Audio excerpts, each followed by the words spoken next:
Hello, everybody.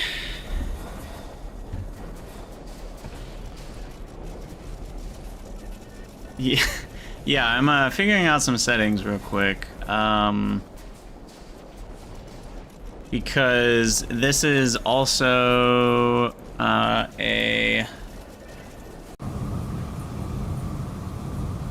This will just disappear. There we go.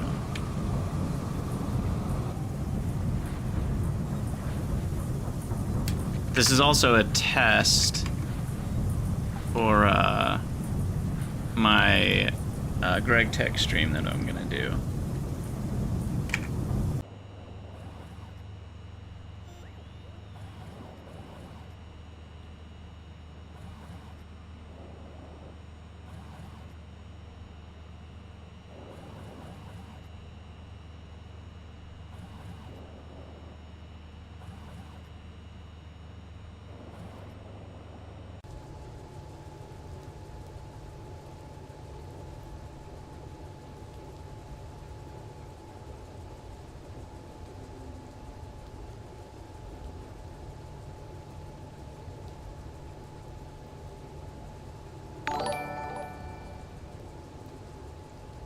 Hey, thanks for the follow.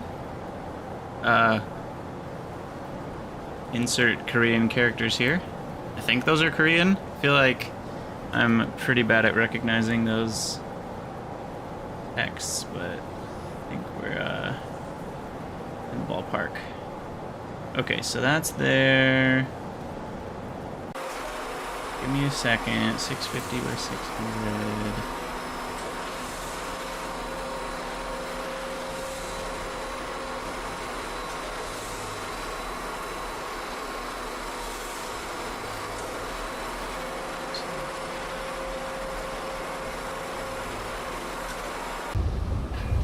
Give me 1 second.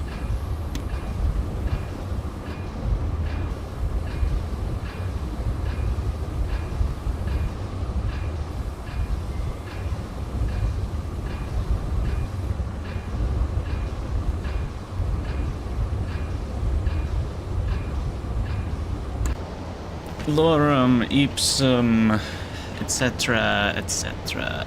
Okay, so I need custom CSS. Let's see if I can do body work. I'm not using CSS. I'm copy pasting CSS into a window and wondering what's going to happen. Don't get the two confused. Let's see. Where are you, my friend? Where did it go? Oh, it's in OBS. Properties, custom CSS.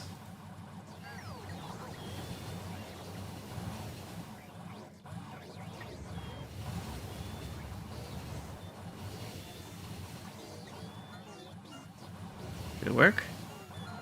No idea if that worked.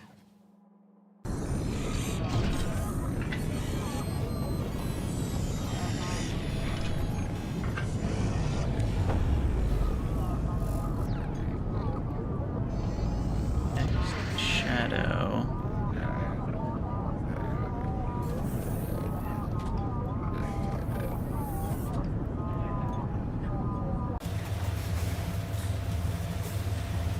I'm trying to get the text shadow to work properly, and I don't think I'm doing a very good job. Let's see. Y'all keep talking.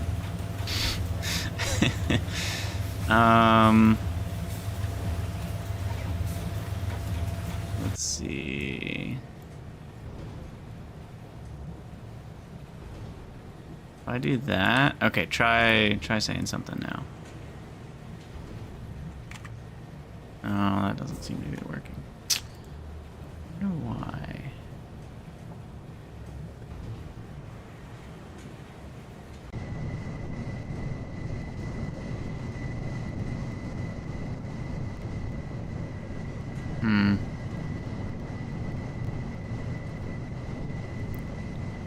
Oh wait, maybe I need that. Be on. No.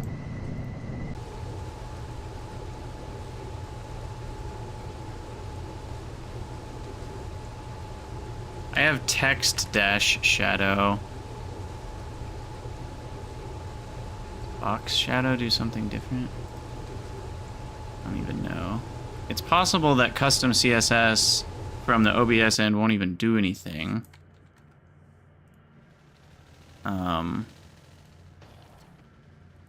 So there's that possibility as well. Because I'm using a thing from another source.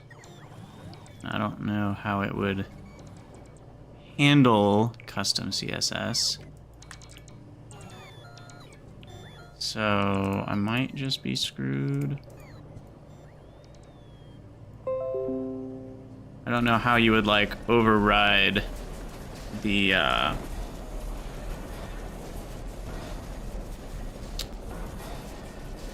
CSS of the thing.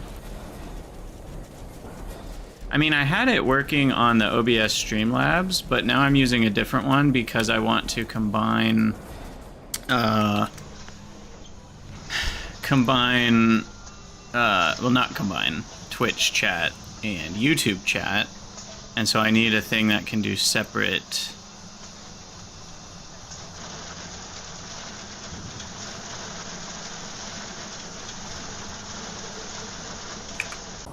doodads. Yeah, I don't think the shadow's working.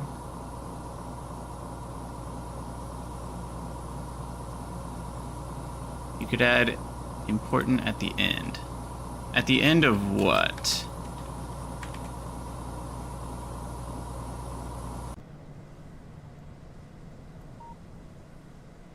Like inside the braces? Okay.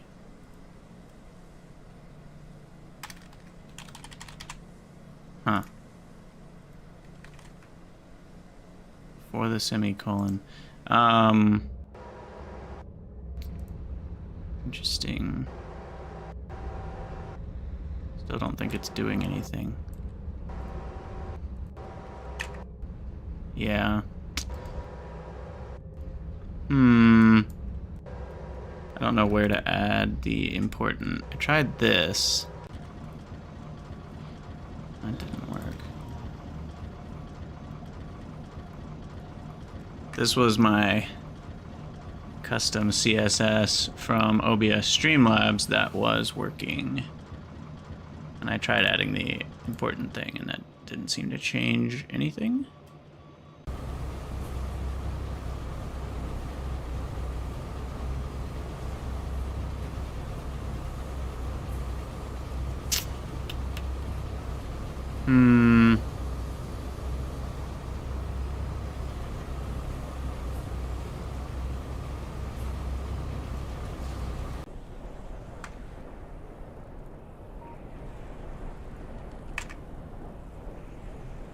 I might just give up. Let's see.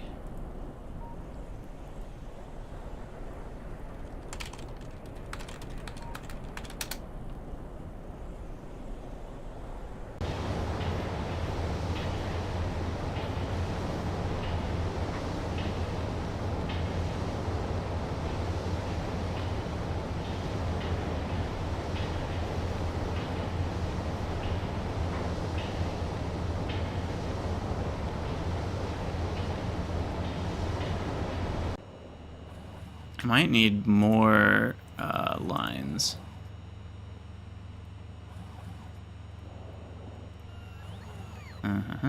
Too many windows open. I don't even know where I'm clicking anymore. Yes, to make chat more legible. That is the presumably is correct. It's so that the white chat has a little bit of a shadow, which would be nice.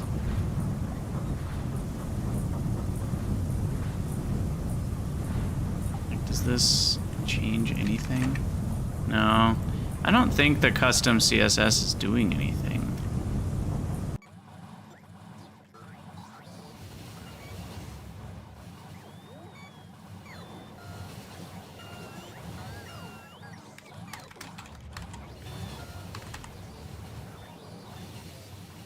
Try removing the body part.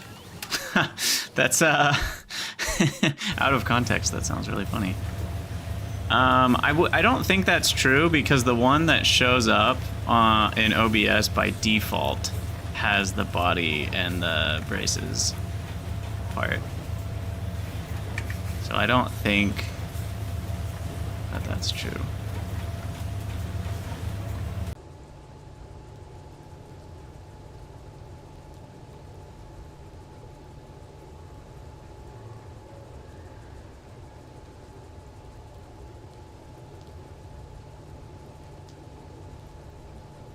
Yeah, I guess I just don't know, because there's probably already like a CSS that the Caster Labs thing is using, and I don't know, I can't access from that end. It won't let me do custom CSS, I don't think. Transportation incoming. CSS Live! I don't even know how to use CSS, but I know how to copy paste things I find when I Google other stuff. Like, it gives me a text shadow thing that sorta helps. Only sorta.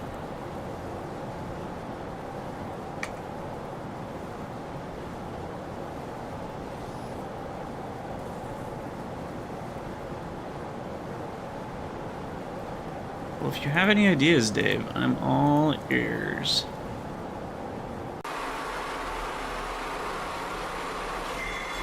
But at this point, I don't really know what else I can try.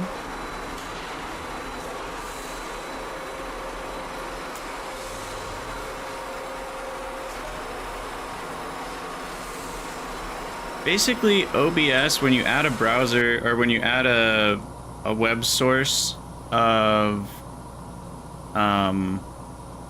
stuff, like a chat, it basically, OBS allows you to add custom CSS, but I don't think it's really doing anything. I'm using the same CSS I was using for the OBS Streamlabs chatbot, which was working, but that was, you know, custom CSS in the same thing that was producing the chat, and I'm guessing this isn't gonna work because it's OBS trying to add custom CSS like on top of something, and that's probably not gonna work. Also, why is my camera so weird? What the heck is going on here? I feel like it changed settings on me. Way darker. Okay, also my bit janked up. All the lights are on, yes. Yes, indeed. Okay, well, I might just give up on that. I'll use the shadow.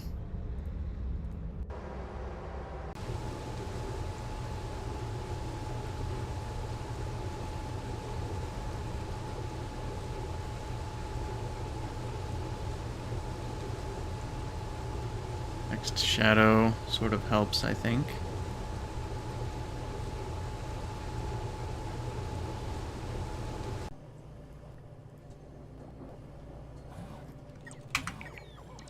Okay, whatever. That's the best we can do.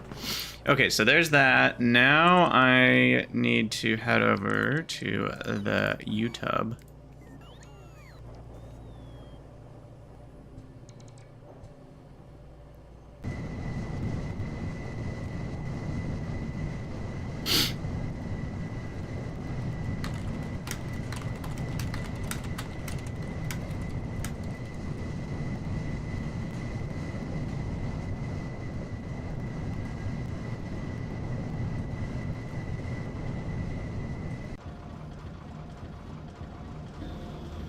Ah, computers. Yeah, exactly.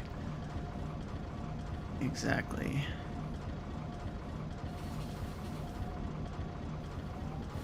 I'm using OBS Come on, I'm not a slob. Thought we knew that.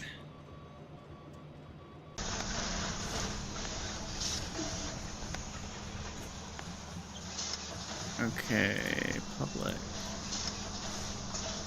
Oh boy, here we go. We're dual platforming it now, boys.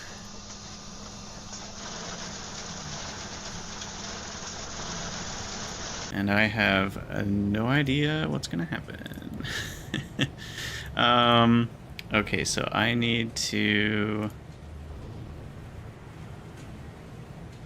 Where do I get... Oh gosh.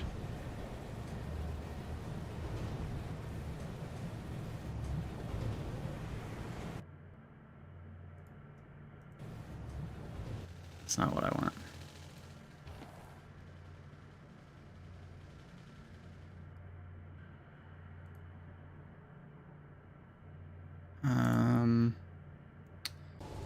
Okay, where is my YouTube, like, live dashboard? Can't even find it. I think it would be right here, one of these main buttons. Ah, there it is, live control room. That's what I want. Okay. So that's there, yada yada yada. They faked the car crash, just like the moon landing? Goodness, how dare they?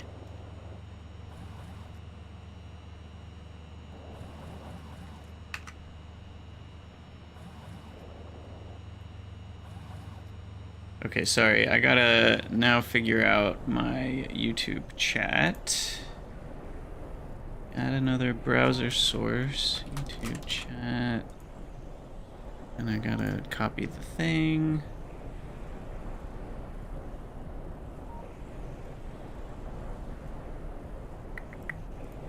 Link. Oh, now my phone is blowing up.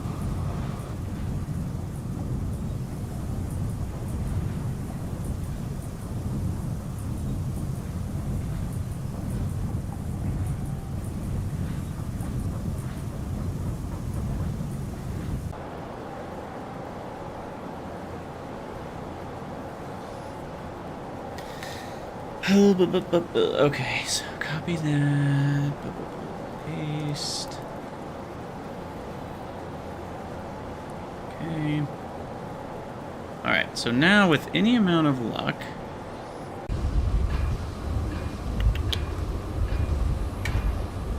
YouTube chat shows up. Oh, look, there it is in size 1 font. Okay, well, at least it's working.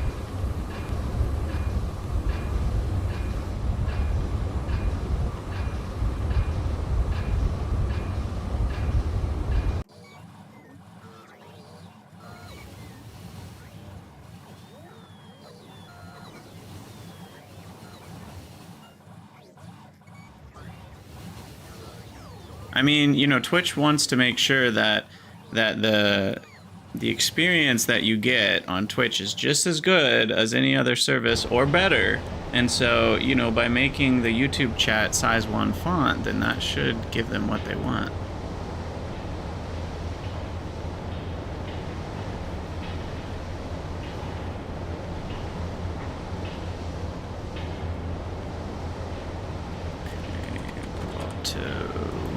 Transportation incoming.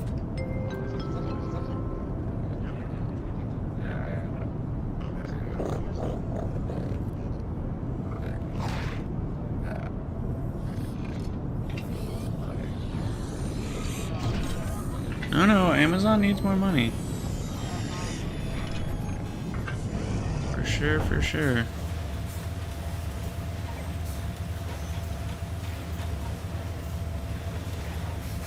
Poor little Bezos. Okay, there's that. Message stuff.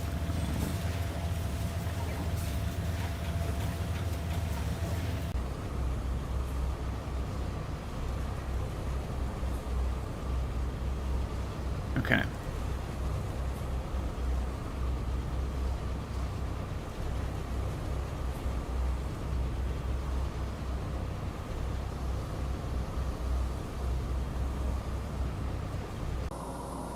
And then just to make sure I can, you know, I think we'll go ahead and show users platform icon, so that way people know, you know, that Twitch is getting shown on screen.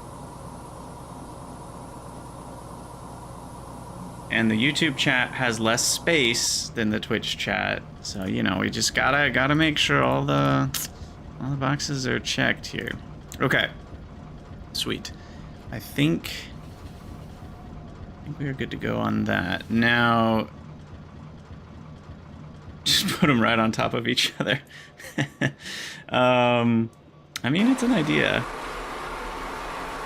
It is an idea. Okay, I'm gonna put that a little bit lower.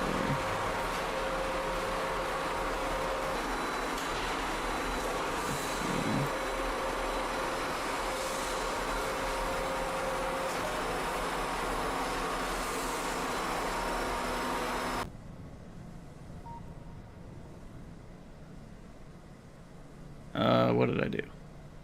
Wait, what? What happened? Who's that? Oh, the old Twitch chat. Okay. That is. Okay, I gotta remove that. Hello, everybody. Apophenia, thank you so much for the, what is it, 24-month sub. I don't know why it said 1 month on the chat. That's weird.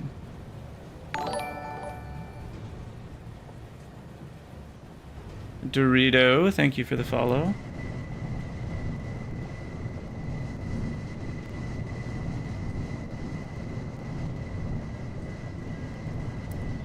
Okay, so YouTube chat should be working now.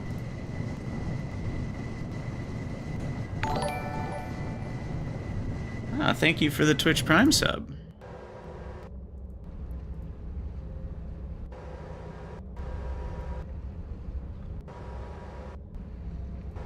Okay, thank you all for your patience trying to get all the stuff figured out here for concurrent streaming, and it's not exactly the simplest. And then the last thing I need to do is make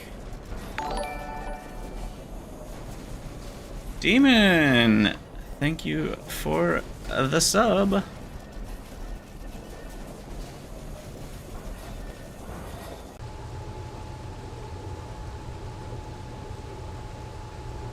The factory must grow indeed. I'm glad you've enjoyed the podcast. Okay, I might just have separate chat windows. No, that's too much of a pain. My brain can't handle that. I need the chat windows to be combined from my end so I can read. So I need to create another one just for me. Oh my gosh. Sorry about this, guys. Copy. New chat.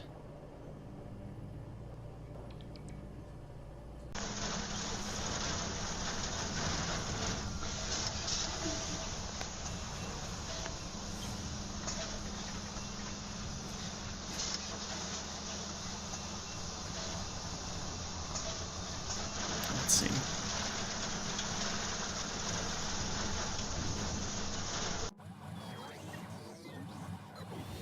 Okay, so now I need to add a doc.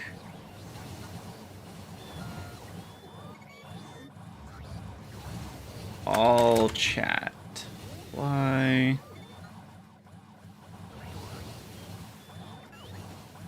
Oh gosh. Why does it have a white background? Ugh. Not good.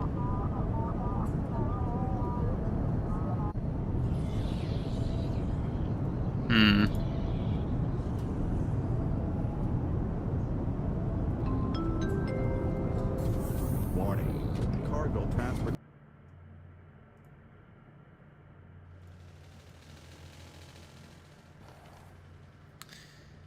Yeah, see, the problem with the Caster Labs, I might need to try something else, is you can't do custom CSS. You can't set the background. It's probably set to transparent, but for the one for my OBS dock, I actually need it to be a black background. Funnily enough.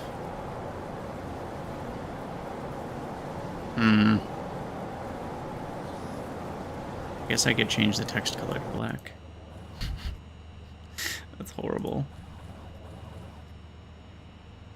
You know what? Never mind. I'm just gonna stick with the two separate chats version. Okay, so I'll have YouTube chat. Can I do a pop out? I can do a pop out YouTube chat. That helps.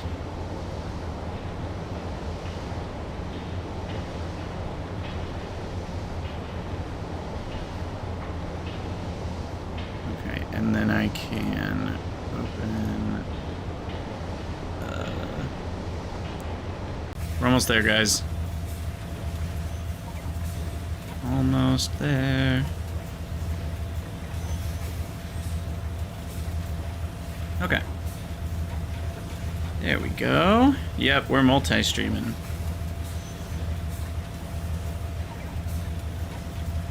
Goodness.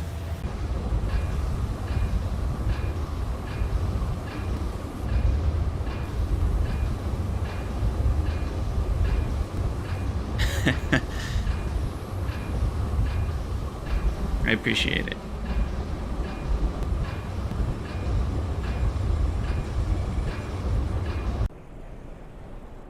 How do I get rid of this little pop-up on the YouTube chat that says, "Welcome to live chat. Remember to guard your privacy and abide by our community guidelines"? Duh. Okay, it'll go away now.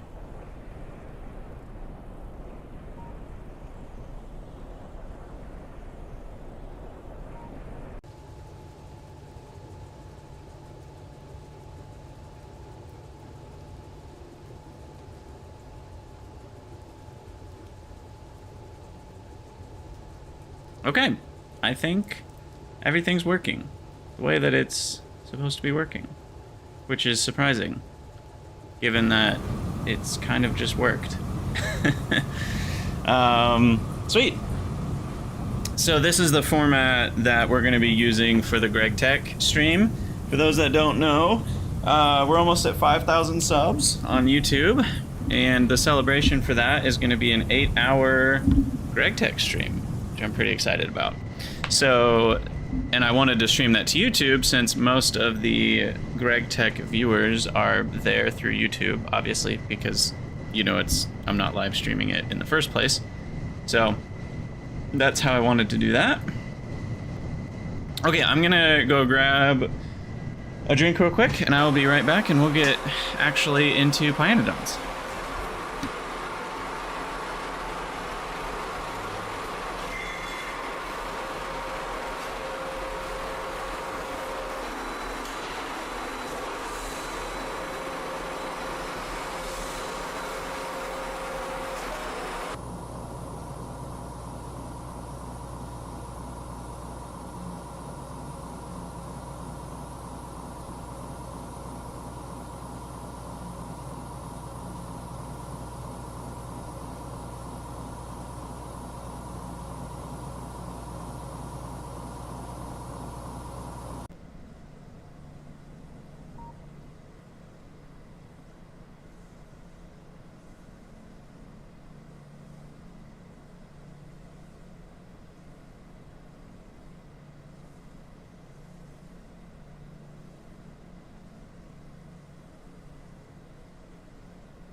Thanks for the follow, Shat Cat. And I think we are good to go. Okay, so in our last episode, Twitch is behind YouTube, LOL. They're gonna ban me for that. You just watch. I have low latency mode set, I think. Let me double check that.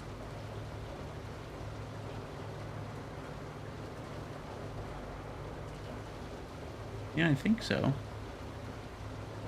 Anyway, so in our last episode, we talked about how we're going to do kind of a finale episode. And so we might finish out our kick out here, or, well, I don't know if we'll finish it, but we'll keep the kick out growing, do a couple things, and then we're going to do like a recap episode where we're going to walk through the base and kind of catch people up to where we're at, which would be a perfect thing if we were continuing the season. But it'll also be kind of a like, what does 100 hours of Pyanodons look like type episode. So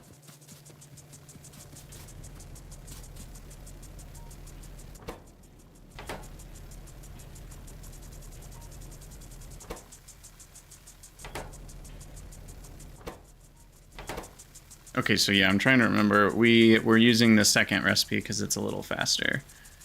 So we'll have to cycle these back in. And then what else were we working on? We got niobium finished because we had to for logistics bots. It looks like it stopped. Why is it stopped? We are out of... Actually, I'm unclear. It looks like we're out of refined syngas. Oh, I ran out of coal dust because we're not creating coal dust because we don't have the kickout. Yeah.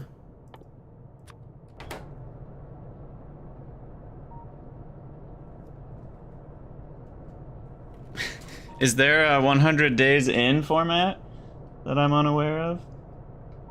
Didn't know that was a thing.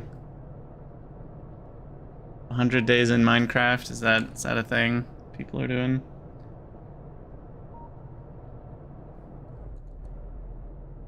Okay, yeah, okay, so we need this to pick up the pace. Well, if it's everywhere, then I guess I should just participate, right? There's nothing wrong with that. They use in-game days to calculate it? Oh, I'm screwed.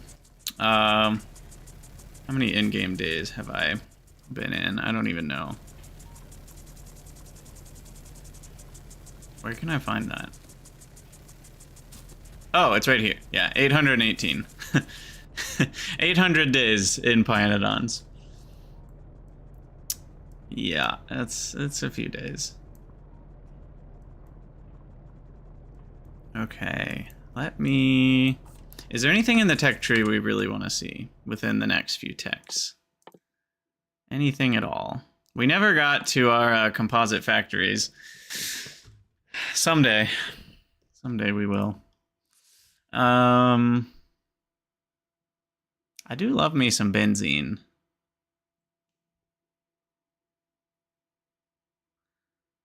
I do love me some benzene. Oh, maybe we'll get the niobium underground pipes. That'll be a good thing to finish out on. Big poles are nice, but I don't really need them right now because we've already got our rail stuff set up with medium poles. If I were about to do another rail expansion, I would probably do big poles and make the blueprint work with that. Ryland, so this is semi-final because I want to take a factorial break before Space Age comes out in the next few months. Or I guess in a few months. It's still a little ways away.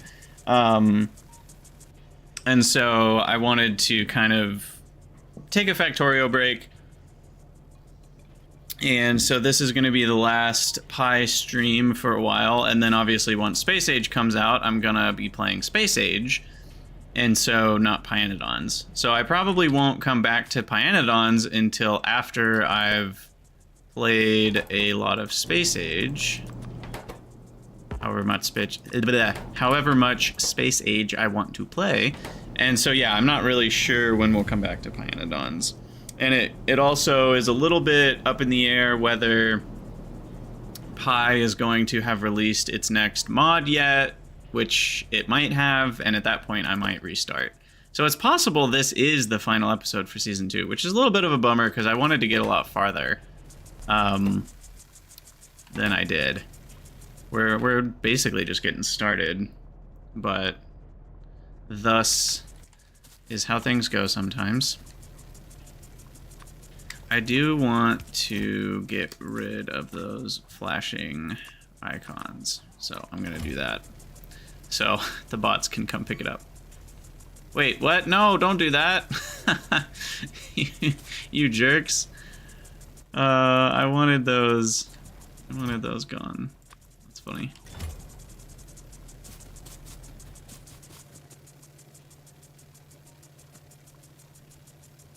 Okay, so yeah, we're gonna do some reminding ourselves what we even did real quick, so I'm not completely lost during the recap episode. We're also out of steam over here, which is a little bit of a problem.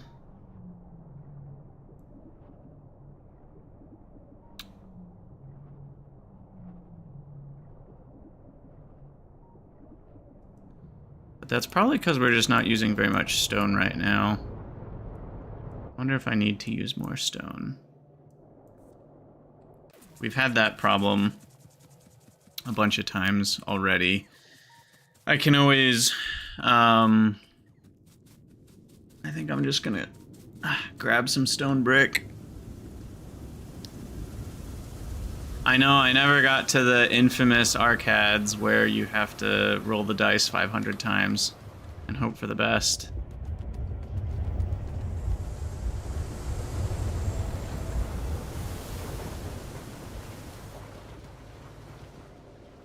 I like that I still have some of the starter designs with the mechanical inserters.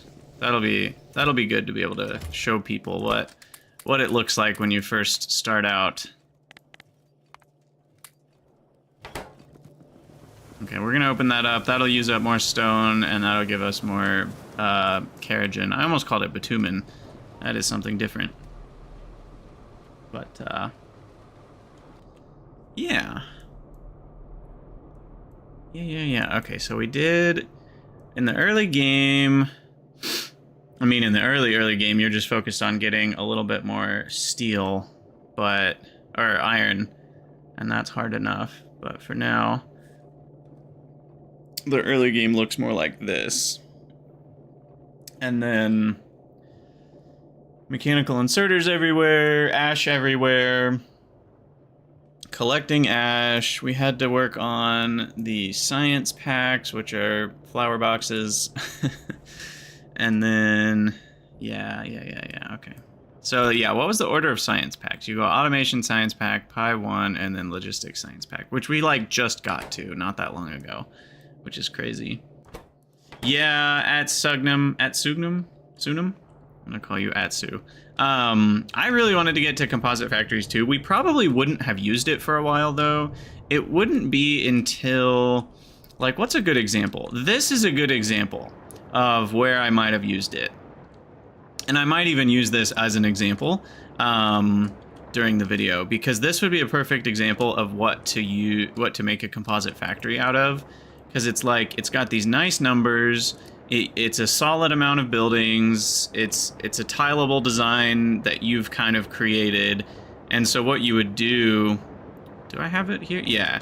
So there's the tool, and you basically select everything, and it creates the size of it, which is like how many tiles it is in terms of the sides. It you have to determine the ingredients, the results, the craft time, the power draw, and the power drain, as well as emissions if you care about pollution. So you would have to use Helmod to figure out what those numbers are, essentially. But then it automatically figures out the constituent buildings for you. And you have to create this in a, like, you have to paste this into a file in your, you know, Factorio mods folder. And then essentially next time you start the game, it'll load this up as an actual entity. And they look like kind of a generic warehouse shed type building. And it would be this size. And it would, you know, we would plug in the Helmod numbers that it creates, which I don't know if we ever, did we do it? Yeah, it would be this one. So we would take the numbers from this and plug them into the, you know, ingredients and outputs and stuff. It would take 44.7 megawatts. I would maybe double this or quadruple it so it would take whole numbers, obviously. So it would maybe use, you know, 4 times that amount, and the crafting time would be 4 seconds. And yeah, so that's how you do it. And it works out because then, you know, rather than using all of these belts and inserters and entities, you're using one entity and a few loaders. So, and yeah, the size is variable. I personally would be okay making it slightly smaller. First of all, because this isn't a square, it's a rectangle, right? And so I would probably, oh, you know, I wonder if it does do a nearest square root approximation, because that's only 51 by 36. And that gave me a bigger number when I did the, what if I do this? It does size 43. So what's the square root of 51 by 36? Power 0.5. It is 43. Oh, it does that automatically. Cool. So it's automatically doing like a square root calculation on the size of the building. I would probably knock it down by a couple. You know, I'd probably make it 40 just because I could make this more compact pretty easily. And if I was going to tile this build, I would make it a lot more compact. But yeah, so it automatically kind of figures out if this rectangle was a square, how much space would it take? And then it makes it that size. So it's a pretty neat mod, and, you know, late game it could save you a lot of UPS. And I wasn't really planning on using it until I got to the later game, but it's a cool mod nonetheless, and I'm excited that it exists, and I'm sad we didn't get to use it. I really like Red Hot Coke. I don't know why. This is one of my favorite items that we made in the whole run.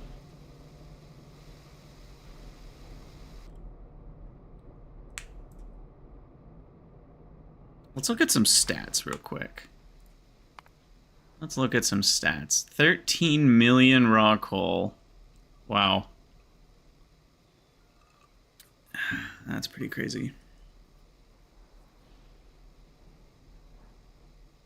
I'm also surprised we used almost as much iron as we did raw coal. That is not something I was expecting, to be honest. Coke as well is really high up there. Stone, not surprising. Tin being higher than, well, I guess it's not higher than copper. Soil, those are all pretty expected numbers. Lots of copper cable. Lots of moss. Sweet, sweet, sweet. Okay.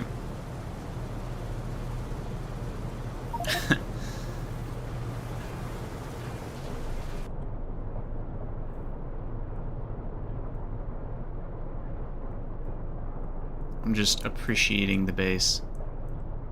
It was a pretty nice base, all things considered. It got a little spaghetti heavy in the last 20 hours with a lot of these kind of beltways. If I were to play again, I think I would have left more space. Because I had intentionally left some space in these areas, but I think I needed more. Because you need to carve some spaghetti railways basically into your base. Like, look at this. How many do I have? 1, 2, 3, 4, 5, 6, 7, 8, 9, 10, 11-ish.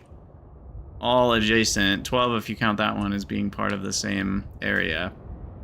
So yeah, you kind of need to leave a very wide space between your stuff. Yeah, and some people have talked about that. You know, some people find that boring. Some people like that idea, Hemutin, where you actually kind of preemptively plan for rails. I don't think I ever would have preemptively planned a rail blueprint, but what I could have done is preemptively put in at least a form of, you know, like pathways for belts.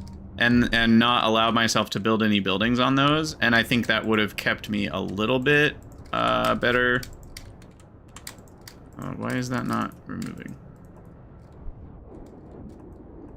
That would have kept me a little bit better organized, I think, for sure.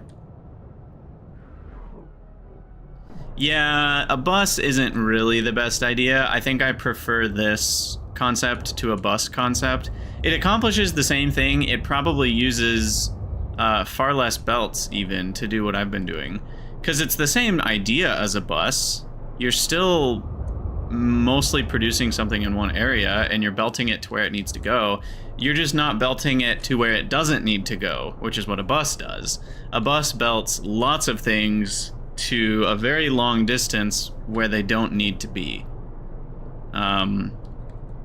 So there are probably only a few items that really make sense to be on a bus. And the other problem with a bus is it naturally creates an elongated base, which is a large rectangle, rather than a natural organic base, which, as you can see, approximates like a circle a little bit more. And you end up saving a lot on belts and logistic bot travel time and such to have a more circular base. I think a bus in this case might not even save you mental efficiency. Like I said, if I had left more space for these pathways, I think we would have found it a lot easier than a bus.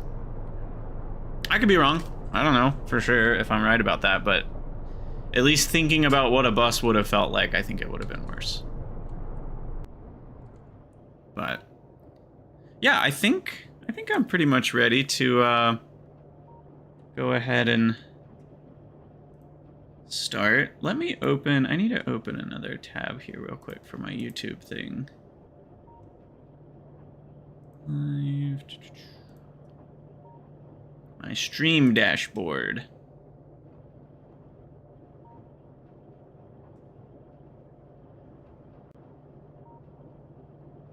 Oh yeah, there are 8 of you on YouTube. Hello, YouTubers. Yeah, we need a actual bus.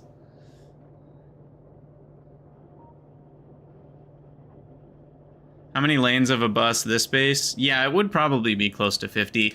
And that one's also interesting because different people would put different things on or off the bus, and so there's a lot of player choice in that. If I were to put a ton of things on the bus, it would be huge and a bad idea. If I were to be a little smarter about it, it would probably be 30 to 40 belts, because I would put all the plates on the bus. I would put definitely like Coke. I would put all of the animals on the bus because you don't know when you're going to need those. And that's where it's like, okay, which one would I do? Would I put the animals or would I put the animal products? I don't know, but I'd do one of the two. You'd probably want wood. You'd definitely want moss because you use a ton of that. You'd want oil stuff, you know, as a fluid bus. You'd want a lot of the electrical stuff. You definitely want like circuits. You might want fiber or sap. You can create sap locally though, so maybe not that. You would need a lot of water, probably multiple lanes of water. In the early game, we're talking, when you can't create water wherever you want. But yeah, it would be pretty messy to have a bus, I think. Duralumin. aluminum. I mean, just the number of plates alone, there's like 20 or something. Seaweed, because that's not easy to make. Well, it's easy to make. It's not small to make. I should say it that way. You'd probably want flora on the bus? I don't know. Because flora is used in quite a few locations, but it's mainly just for the alien life stuff. And so maybe you wouldn't need to bus it if you put all your alien life stuff in the same spot. I don't know. I don't know. I have not seen JD plays as C-Bus, but that looks pretty amazing. Okay, let's go ahead and start the, like, recorded version of the recap. Am I calling it a recap? What should we name it? Should it be officially named a recap? Review? Season 2 in review? I mean, that rhymes, so that's fun. But, I don't know if that makes the best title. Base tour, yep. 100-hour Pyanodon's base tour. / season 2 recap. Maybe that's what we'll call it.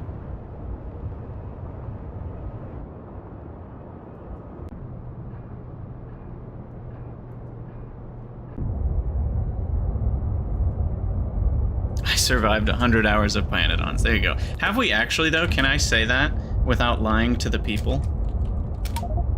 I don't think I can yet.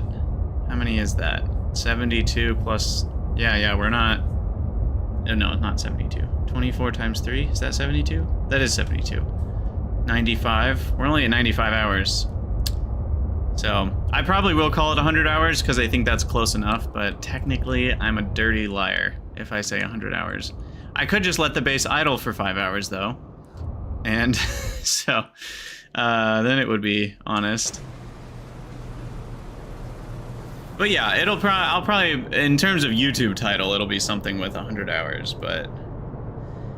Yeah, you say 5-hour stream, woo, but then you realize it's a 5-hour idle stream.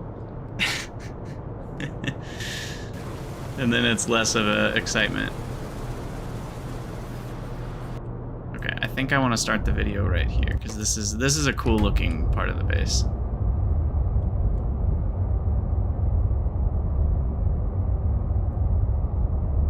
Hello everyone, Krydax here, and welcome to our Season 2 Pyanodon's base tour. We are about 100 hours in, and you can see the spaghetti has grown quite a bit since the beginning, and we're basically going to go through what it looked like from start to now, because we are in the stage of the game where rails are just starting to open up. We've got a lot of new technology available to us, and in many ways, it's kind of when the beginning of the game ends and the real meat of the game begins. And of course, if you were to play it, you might get here sooner than 100 hours or later than 100 hours. There's a lot of choice in a Pyanodon's run, but we're going to walk through where we started, the humble roots of our base. And this was our starting area. It was around this raw coal patch was kind of where we started. I don't think any of the iron patch is left.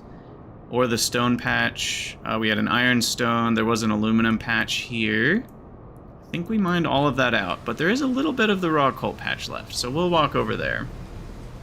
And, yeah, talk about how Pyanodon's starts. You start with not electric miners. You don't get electric miners for a long time, but you start with burner miners and raw coal rather than regular coal, and it produces ash whenever you use it in a burner machine.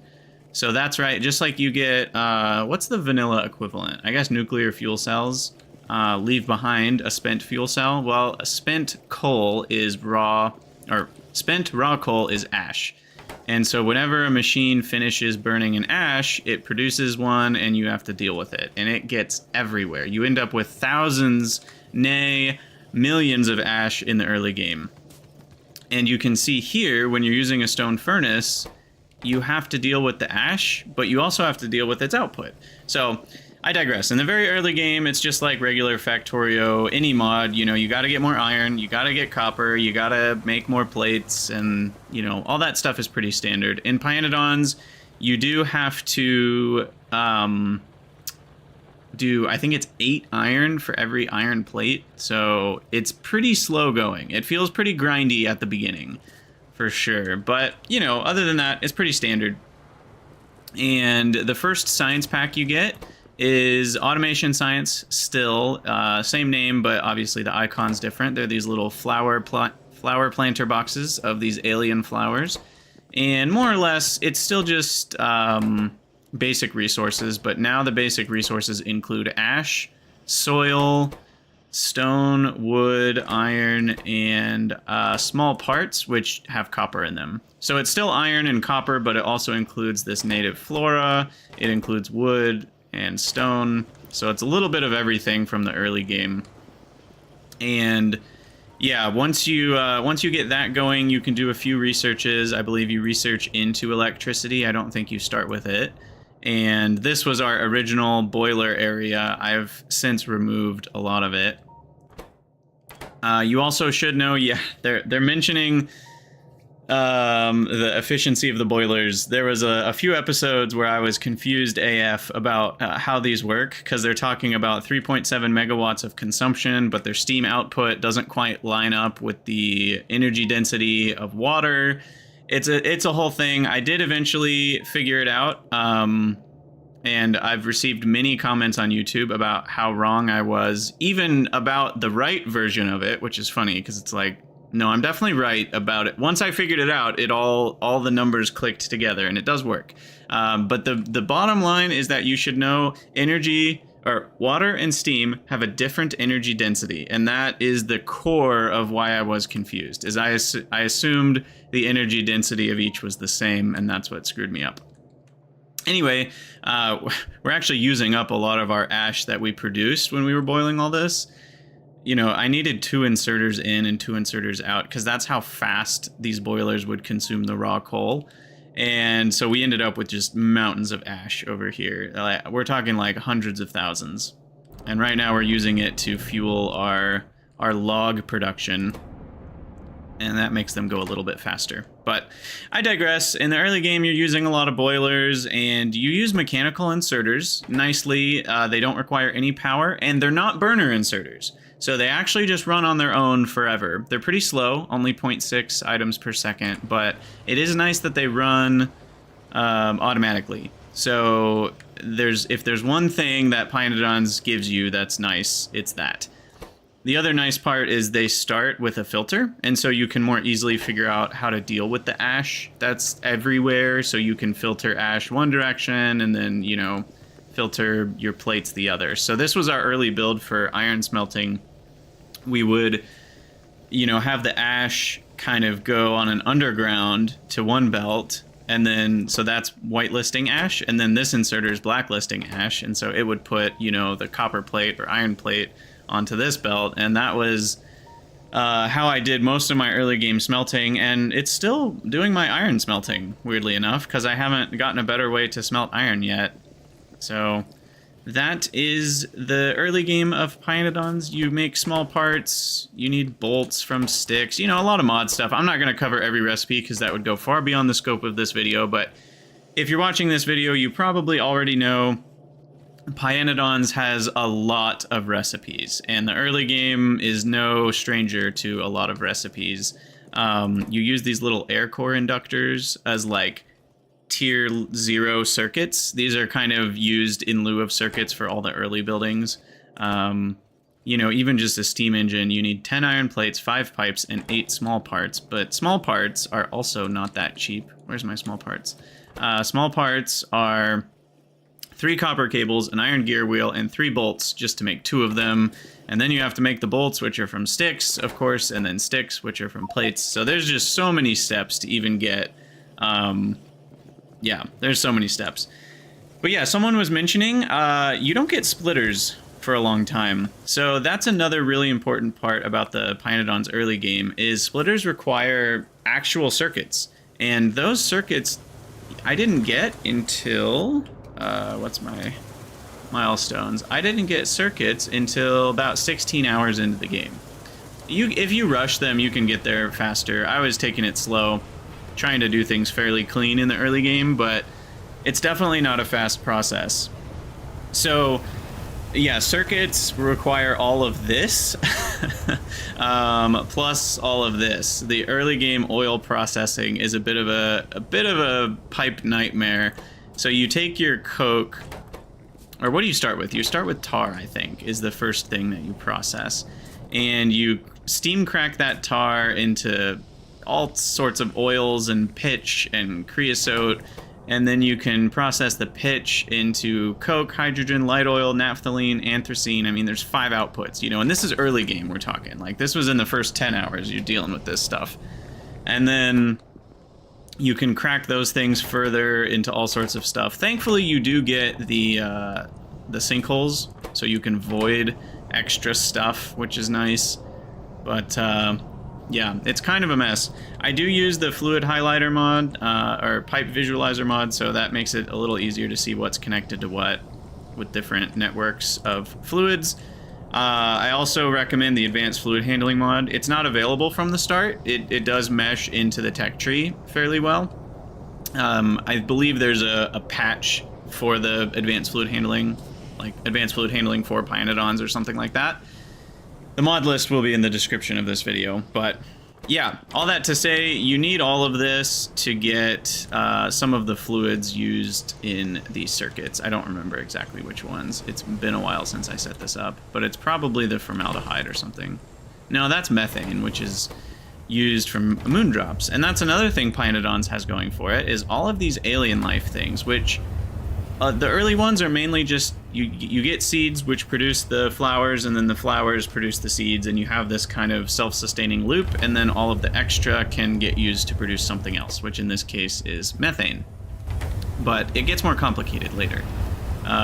You need all sorts of fiber and sap and cellulose and formaldehyde and formica and these printed circuit substrates, and we needed ceramic from clay, and then you make all these little resistors from glass and tin and iron and copper and graphite. Oh my, and once you make all these little parts, then you can combine it all to be a simple circuit board. Now I'm using the second recipe, which uses a higher tier of battery, but it's pretty crazy. I still haven't connected the output on the last moondrop. You are completely right about that. Let's go ahead and get this connected. But how? So this is where the fluid highlighting is helpful, so I can kind of try to cut a little spaghetti path through this. And there are these underground T-junctions that you can use, which are super nice. And there we go. Now we've connected our methane here. So yeah, that's the early game in Pyanodons, and it's pretty crazy. I decided not to go with a bus method because it's just, there's too many items to bus. You just can't do it. And so I decided to kind of just be organic and belt things where they needed to go, and it's resulted in a pretty cool looking base, I think. We do have kind of these pipelines of items where we ended up, I need to ship this item way over here, and so we would try to follow along belts I had already made. And it kind of created these natural highways of belts and sometimes belt spaghetti to get items and ash everywhere. We started routing all of our ash to what I call Ash Mountain, which right now it's only got, I don't know, I guess it's almost full, but at one point it was a little more emptied out. I think I still haven't properly figured out how to deal with all this ash, but yeah, we kind of just kept adding things onto the periphery. Once you start needing Vraux for formic acid, those grow by using flora and cocoons and moss, and so you have to make the cocoons in a Pyanodon's reproductive complex, and then that gets you cocoons, and you know, you have more loops to deal with. So it's pretty crazy what you have to set up. You know, you can see how big these buildings are too. That's something that you have to get used to pretty quick when you start Pyanodons, is like, oh, these buildings are not 3x3. They are 17 by 17, or how big are these again? I think the reproductive complexes are like 23, no, 22 by 22. So yeah, they're just massive buildings. Yeah, so you need a lot more belts is kind of one thing you realize, because just to get a belt from one side to the other, you're gonna spend 100 belts, you know, just belting along the front of these buildings. So you really need to mass produce belts, and infrastructure in general in Pionodons is more expensive. So where did we go after the first science pack in the first circuit? Well, then once you get the first science pack, you can start to get some other ways to process resources. I think at that point we could do better copper processing and better versions of coal, raw coal to coke. We needed a lot of syngas because there are buildings that require fluid fuel rather than solid fuels. So here we were processing a lot of raw coal into coke and some other fluids. Coal gas is the main one you need here. And then we process that coal into more coal gas and tar, and then we have some coke that we get as a byproduct of that, which I'm using in other parts of the base, but then also turning that into more coal gas if we have extra. And then all of that coal gas gets turned into syngas plus more tar. So that tar that we got from this process is what gets you started on all of the oil processing and cracking of the early game. And that's one of the big things you got to do. From there, let's see, what did we do next? I can't quite remember. Let's look at the milestones and see what happened next. Duralumin is an expensive combination of aluminum and copper that you need to get. Titanium. Plastic's surprisingly easy. You almost kind of get it on accident just with stuff you've already been making. Where's my plastic? It's over here somewhere. Where are you? Here it is. Yeah, it's just syngas and aromatics, and you're already producing aromatics as a byproduct of some of the tar cracking stuff you've done. And you don't need very much plastic early game, so weirdly enough, plastic is almost easy in Pionodons, at least in the amounts that you need for the early game. But yeah, one big thing that you need is the antimony, or antimony. I'm still not certain what the right way to pronounce that is in the country I live in, at least. But yeah, you mine this pink stuff, and it needs, again, it needs some sort of fuel. I decided to go with canisters of syngas, so those cycle. The empty ones cycle around and get refilled, and this is connected to my syngas pipeline. And then you have to make antimony oxide, and that's way up here, so you can see I'm just shipping everything all over the world with these belts. And then that gets used to produce the vitrolloy and the iron nexolite antimony special alloy, also known as Phoenix. And those two things combine to make intermetallics. That's kind of the next big milestone, and intermetallics are used in a lot of buildings. And so you basically need intermetallics to be able to produce a lot of the factories. In fact, the actual factories themselves that replace assembling machines use intermetallics. And oh, by the way, even the level 2 are burner. All the assembling machines are burner assembling machines. So if you want to use electricity, you have to use the bigger assembling machines that require intermetallics. Here's my lead processing. Nothing fancy there. It's just turning grade 1 lead. Where's the... Oh, it turns lead ore into grade 1 lead, and then we're turning that into all this grade 1 lead, and then that actually just smelts like normal. But it's slightly more efficient than smelting the regular lead ore. And you'll find that one of the cool things about Pionodons is all of the ores have multiple processing chains. So if I look at iron plate, weirdly it doesn't show up in the other iron processing, but you can see there's 5 different researches, and each of them will change up what your iron processing chain looks like. You'll get more iron plates at the end out of the same amount of iron ore, but it requires more and more steps. And so it's this really cool trade-off of complexity but efficiency. And often you use less power and less ore for the same amount of plates. Eventually you need to start working towards, what did we do? Logs, chromium, glass processing is a big thing in the early game. The glassworks are some of the most power-hungry buildings. They're like 10 megawatts a piece, and you have to use fluid fuel, so you can't just use a bunch of raw coal for those. So yeah, it's pretty crazy. You know, the numbers you see in the early game are kind of staggering sometimes, but after a while you get used to it. Here's our tin processing. We had to get fish at some point. Again, I don't remember why. Oh, we needed fish oil. That's what it was. So we needed fish oil. So this is kind of similar to how flowers work. You know, you get the eggs and then make the thing, but instead of flowers, they're fish. And then those are getting shipped down here for fish processing. And here's where we store all the different animal parts. You get lard, chitin, brains. This one's meat, but it's empty. Skin, guts. I think this one's bones, but we don't often have very many bones. So, yeah, there's a lot of animal parts that you get to deal with.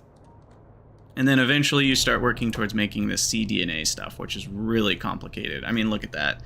How many ingredients is that? 8 ingredients, and each of those ingredients is fairly complicated. Like the laboratory instruments require a bunch of different things. Rubber's really expensive in the early game. You need circuits and this phoenix stuff and tin. You need lots of these petri dishes. So it's really a lot. You know, we're talking 100 hours here, and I just recently got to logistics science at 82 hours, which is only the 3rd science pack. I skipped over Pi Science 1, which is not too long after you get circuits. You get Pi Science 1, and that unlocks a few more researches, but not like a whole new wave of researches. The whole new wave gets unlocked when you get logistics science pack. That's when you get rails, and you know, you can do circuits. Big power poles are like the next thing in the tech tree for me that I haven't quite researched, but we're basically there. You get all sorts of stuff once you get logistics science. So yeah, we spent a while planning out the rail network. I'm a little sad we didn't get to use it quite as much, but it is pretty nice. I designed a system that uses LTN, and the idea, it also uses these merged chests. So you essentially merge a section of chests into one warehouse. Pretty cool. But yeah, you've got requesters and providers with LTN, just like you have with your logistics bots. And the idea here is that we're using 1-1 trains, and no more than 2 trains can ever be at one stop. So I don't have to worry about needing a train stacker, because there's always room at the destination. Trains are never going to be going to a stop where it won't be able to fit. So I actually have the connection that goes into all the train stops right off of my intersection. And I have this blueprint book, which is all lined up. And so I don't have to worry about it not lining up with my other train pieces. So I can just copy and paste these wherever I want, and I can add more stations if I need them or subtract them. And I have a T-shape junction that I can use, so we can make blocks that are bigger. I started with just square blocks because these are pretty big. I think they're like, what's the size? 150 or no, 240 by 240. So they're pretty big. I almost went bigger than that even, because Pionodons is just crazy. But this is a pretty big block. And if I needed one, I could just make like, you know, a couple T-junctions that are back to back like that, and then I could have a larger area. So that was the rail network. It took a while to figure out how to get the roboports placed. Oh, and by the way, robots. When did I get robots? It was not very fast.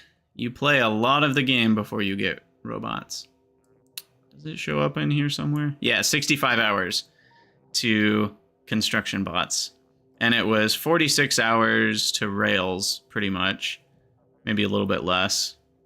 54 hours to our first locomotive. I mean, you play for a long time without any of those things. But it's been really fun. So I've kind of talked about the base a little bit. I want to talk about Pionodons a little bit. If you're watching this and you're wondering, should I play Pionodons?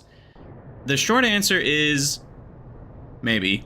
You know, I can't just say yes or no. I like it a lot. And if this looks fun and interesting to you, and you're not scared of taking it slow and being on a long journey, then I would say, yeah, try it out. You'll know in the first 20 hours if you like it or not. It does grow on you once you're able to do a few more things, and it is a little grindier in the early game than maybe it should be. But I think they've improved a lot of those things in the last few big updates that they've done. And I do think the first 10 or 20 hours is pretty indicative of what the mod pack feels like. So if you like the first 10 or 20 hours, you'll probably continue liking it. It is pretty crazy what you have to do, but as long as you can keep your head down and focus on, I'm just going to do this next thing. I'm just going to set up this one line of production. I'm just going to set up that one thing. Then you're going to get there eventually.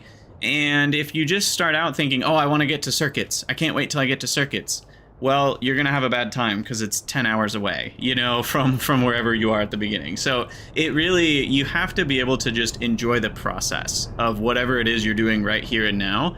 And if you feel like you can do that pretty well, then I would say give it a try if this looks fun. First of all, the art is amazing. Where's my button to turn off alt mode? The art of the Pionodon's buildings is just incredible. I mean, you can just watch these machines run. You know, there's so much detail. Like, oh, it's like literally sorting out the sand and rocks, and you know, these oxygen furnaces are got these glowing bits and the steam coming out the top, and you know, the fish farms have fish swimming around in them. It's so cool. I could look at a lot of these buildings just forever. Okay, not forever, but for a while. You know, the smelters look really neat. You got molten metals moving around. Let's see, what other buildings are there? Oh yeah, I've always liked the seaweed crop facilities because you got these little robots running around collecting the seaweed. I think they look really cute. Here's the tar facility, destructive distillation column. All sorts of stuff. But yeah, Pionodons is about the journey, not the destination. Certainly true. I mean, look at that. That's so cool. Like, what are these things? I don't know. But they're like popping up and then popping down and the little hatches close. It's so neat. So neat. The tree collecting. There's like a little robot with saws for hands. It's so cool. They like come out and carry wood back. That's just really cool. The reproductive complex plays jazz music. I don't know if it'll play since it's not running right now, but it's pretty great. Pretty freaking great. What else do I have to say about Pionodons? I don't know. I highly recommend it. It's a well done mod. It has been improved a lot in the last 2 or 3 years. I mean, it's been improved for a lot longer than that, but I think a lot of people got scared of it a few years ago, and I think it's in a better spot now. It's been balanced better. A lot of the janky bits have been tweaked and tuned and refined, and it plays a lot more cleanly from a game design perspective and from a tech tree perspective. So I would actually recommend, I wouldn't have done this before, but now I would recommend, if you're interested in Pionodons, try it out. And I think you will find out for yourself pretty quick if it'll be fun. Whereas before, I think Pionodons was in this weird place where the early game was so much worse that players would get turned off, even though they might have enjoyed it if they had gotten a little further. But I think it's in a really good spot now. So I would recommend it. Pionodons is really awesome. 100 hours can get you to something approximating this. Maybe more if you're faster than me. I'm not that fast of a player, especially in this playthrough. I was trying to take my time. But you can see how many different types of ore there are, too. It's just crazy. You do get these cool power generation systems in the alternative energy mod, which was the most recent mod to be added to the Pi suite. And basically it melts down this molten salt and then it heats it up using, you know, whatever fuel you've got available. And then you use that with pressurized water to make this high pressure steam. And then that runs a high pressure turbine. And that thing can generate up to, what, 473 megawatts? So that's pretty great. And you need that power. I mean, my base isn't even that big, and it's already running at 400 megawatts steady. Maybe 350.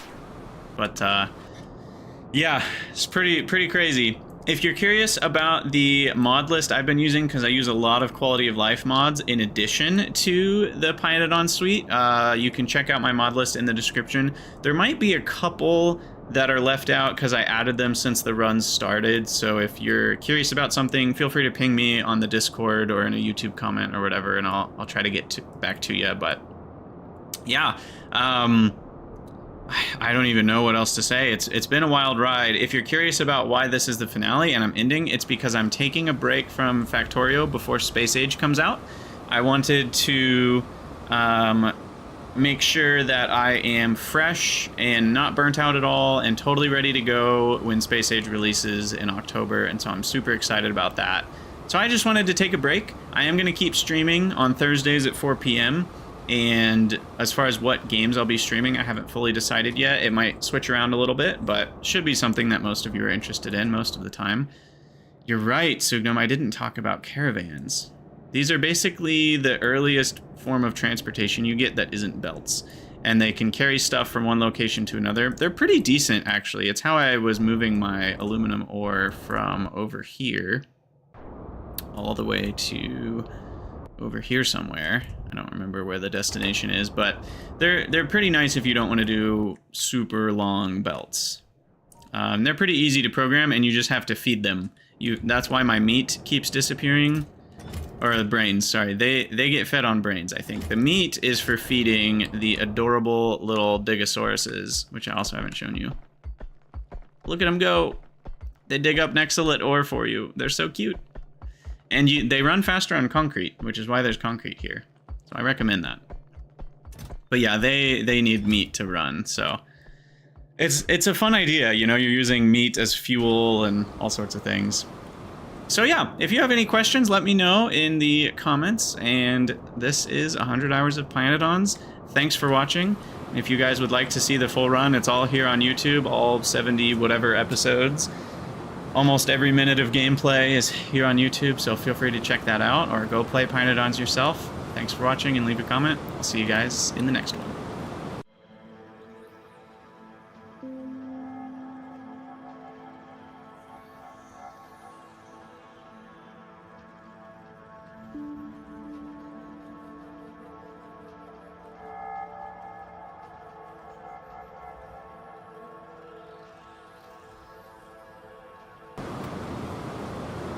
Oh, that's sad, Dave. I didn't know that.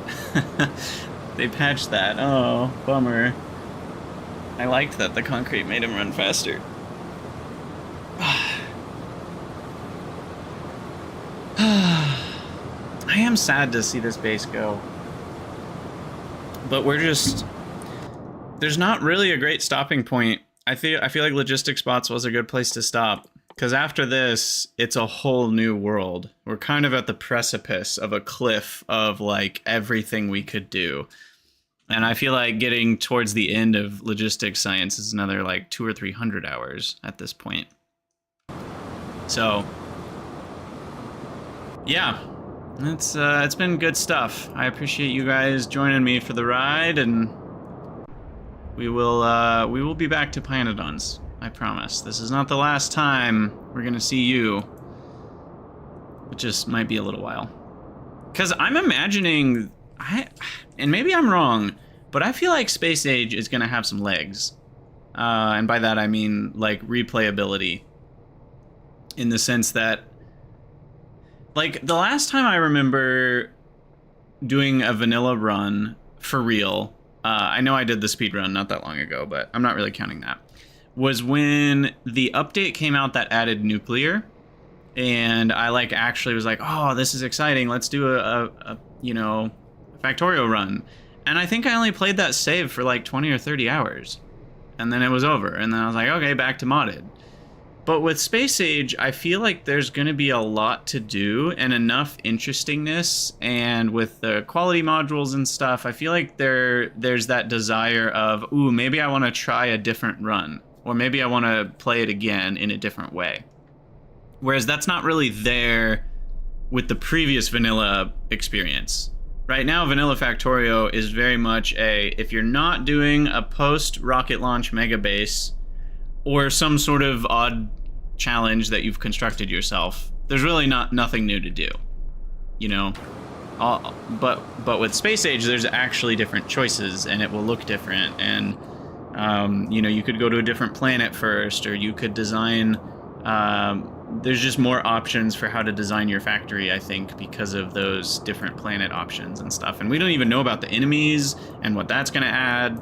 So I'm predicting there will be a lot of space age content for us to explore. Past just like, okay, we play through it, we beat it, and now back to mods. I think we'll have more than that to do. Yeah. Apophenia, like bouncing back and forth between commenting on Twitch and YouTube. I agree. I am really excited about the new enemies, which they still haven't spoiled. I feel like they're saving that either for close to the end or maybe never. They might not spoil them at all. They might wait for the game to be out before they spoil it. Hey, Kyle372, thanks for the follow. Also, Zudmud, I missed your comment, sorry. The game does treat the merged chest as a single entity. And the other thing, if you're still here, that's really nice about merged chests is you can modify the size to not be the sum total of the chests that make it up. It actually can be a percentage of that. So mine are set to only 50%, which means they're only half as big as, what is this, 6 by 2? So they're only half as big as 12 steel chests would be. And the reason that's nice is more storage slots actually slows down your computer. And so it will save UPS to have smaller storages. And then the nice thing about merging chests is you can have bigger storages as needed by making them fatter. You know, like that's why these are 6 by 2 is because I wanted a little bit more space. But these are only 6 by 1 because I didn't need that much space.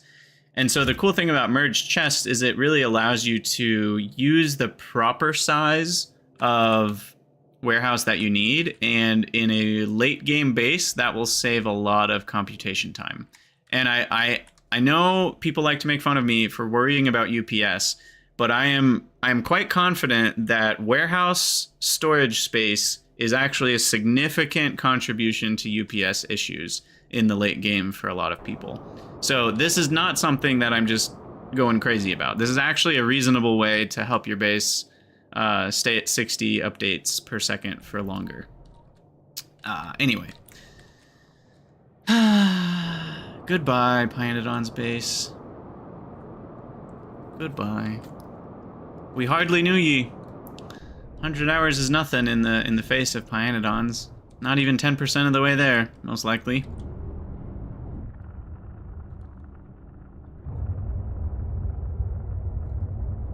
Yeah, this was a bit of a mistake when I made this. I basically ended up doubling it all, like, in the next episode. So, I really should have built that bigger first time. You can see some game stats in the Pi Codex. Oh. Whoa. There's a lot of, pages here. Oh, cool. Tech tree completion, 16.6%. Mods installed, 80. Buildings placed, 62,000. Jeez. Items produced, 69,000. Nice. Fluids produced, 913 million. Oh, sorry, 69 million, not 1,000. I said 1,000. Kills, 300. What have I killed? Does it count me killing trees? 297. What would that be? There's no way I've even run over 297 power poles and trees. That can't be right. Or buildings. I haven't run into that many things. That doesn't sound right. I'm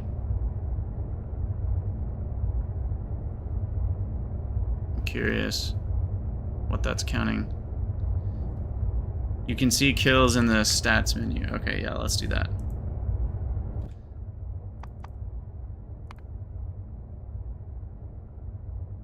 Weird. Those are the Digosauruses. Yeah, I figured these numbers would be smaller. Huh. Get hit by a train to see a full list of your kills. You know, I mean, how could we not? How could we not? Give the people what they want. What's up, Alor? Get your name in game one last time, huh? That's funny. But I haven't killed Digosauruses. That's why that's weird. Is like, I know I haven't. Let's see. Sorry, I'm modifying my stream layout here.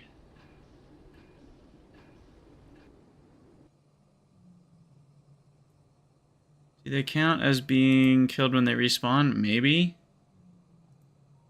Oh gosh.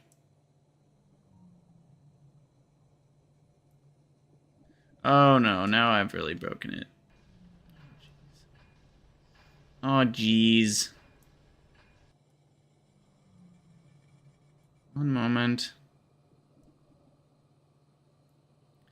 I want rewards requests queue to be underneath the activity feed. There we go. I want quick actions to be along the bottom. This is impossible. This is so annoying.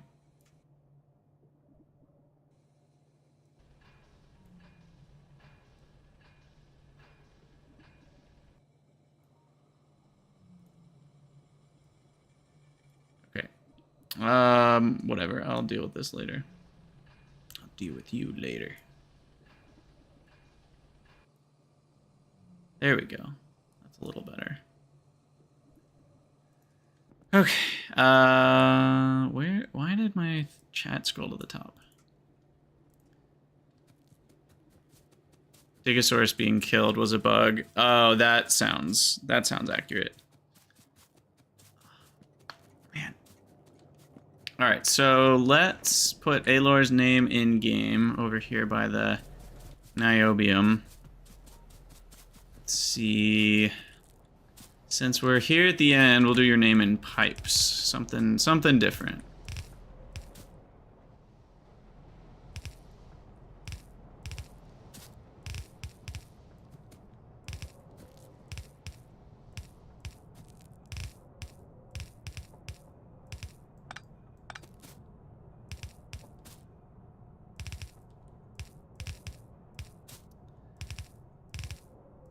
Doot. V and another O. Boom. Beautiful. Wow, that's a nice color on the map. Okay, so now we get run over by a train. So I should just be able to grab you. Control click there. Oh no, I'm on the tracks. Whatever shall we do?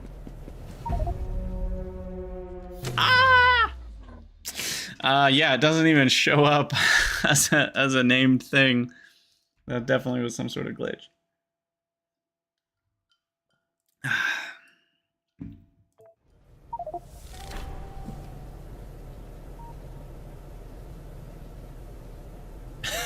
Yeah, good old semicolon.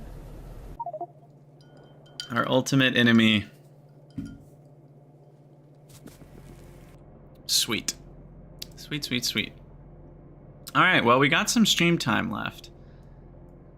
Should I try out Desynced, or should I play some Greg Tech? These are the questions. These are the questions.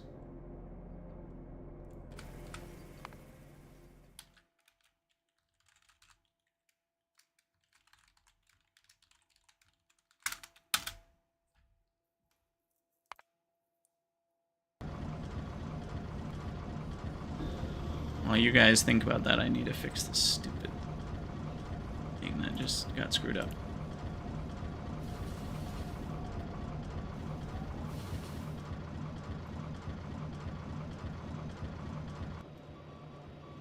Chat.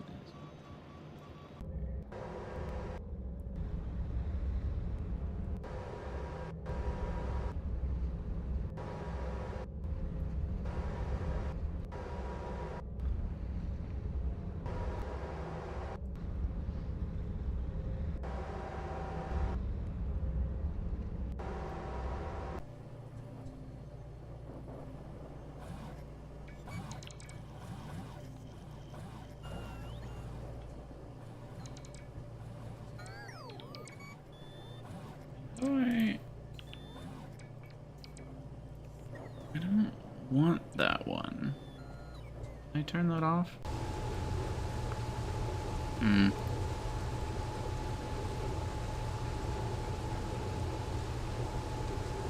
Right there.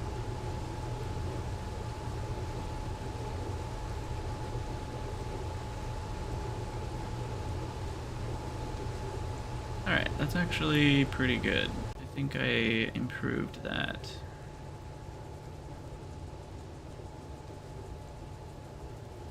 Not that you guys care. You can't even see what I'm doing. All right, desynced is pretty cool. That's the only comment, huh? Pretty cool. Where are my podcasts hosted? So they're kind of in a few places. I mean, mainly just two, but so they're on all of the podcast places. So it should be Spotify is the main place they're hosted, but they should be on Apple and I don't know where else people listen to podcasts. But if it's not, I should be able to get it there. And as far as the video version of the podcast, those are on Krydax Extra, which is my second channel, because I didn't want to put yeah, I didn't want to put stuff on my... I didn't want to put... Oh gosh, now I'm listening to myself. Is my Krydax Extra in my About section? That's what I'm checking right now. It's not. Okay. I'll need to add the link somewhere. The Krydax Extra. But yeah, anyway, it's on my second channel, and there's a link on my YouTube videos. If not, regular. Add text or image. Krydax Extra image. That's not an image. Description. Link to my second channel. Krydax Extra, where the podcast is hosted along with uncut streams and other sundries. Then I need to actually get a link to that channel.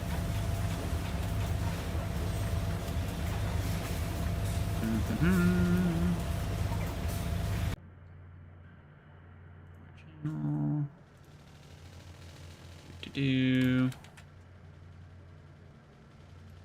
There's a channels section on YouTube where you can list other channels. Yes. Okay, that should do it. If that was successful, if you refresh the page, you should be able to see a Krydax Extra section now.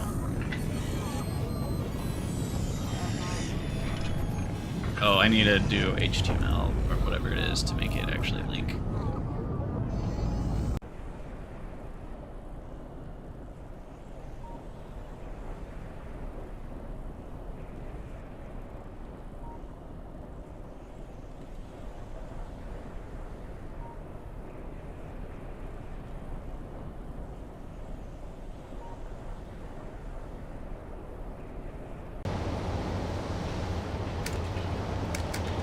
Wait, there's an echo? There shouldn't be an echo.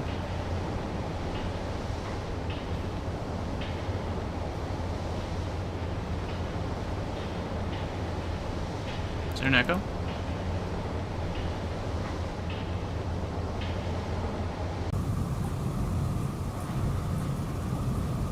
Oh, you're just saying echo. Echo, echo. Okay, cool. So that's there now if you're interested in the VODs, the videos of the podcast interviews, which are hosted on Twitch. Which now I will be hosting them on YouTube and Twitch. Maybe. Maybe. Maybe not. No. Unless I can figure out how to host it on my alternate channel live. Which I can probably do. I don't know. I haven't figured that out yet. All right, what are we doing? What are we playing? SA, Michael, is the Space Age update to Factorio. Let's try out Desynced. Oh, I need to install it? LOL. It'll only take like 1 minute. You guys are patient, right? You can wait 1 minute.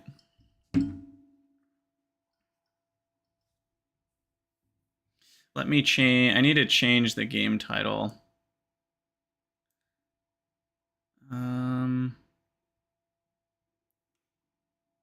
Let's see. What's up, Sam? How's it going? I have too many windows. I need to get my third monitor set up. This is too chaotic. This is too chaotic for me.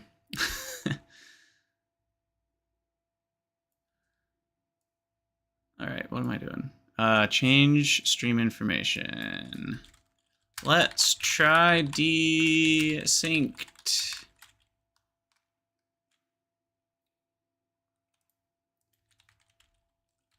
Yeah, it comes out in October. Was confirmed in an interview with the lead dev. Whether or not that actually is factual is we don't know for sure. Can't post super sticker. I'm not gonna lie, I have no idea what that means. What is a super sticker? And why can't you post it? Is that a setting I set somewhere that I should unset? Or make set? I'm not very experienced with the YouTube live thing. What even is a super sticker? It's bits?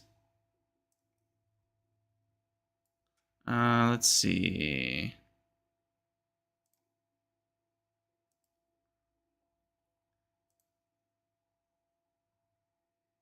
Supers. What is supers?